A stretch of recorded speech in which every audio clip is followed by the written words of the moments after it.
Welcome to Zenfolds. In this video, we're going to be going over the origami fish base. We start off with a kite base, with the open ends facing your work surface. From here, we are just going to fold kite in half, bottom to top. Make sure the points align exactly and make a strong crease.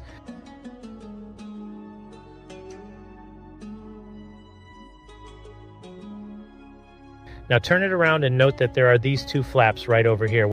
What we want to do is bring the top edge of this flap and make it lie alongside the center crease of the kite.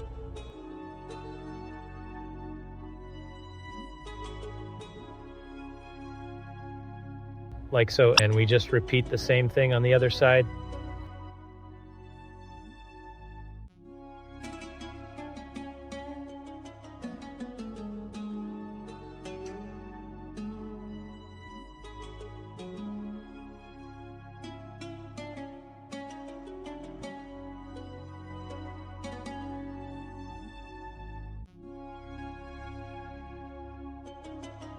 And here we go, guys, the fish base. Thanks for watching, everyone.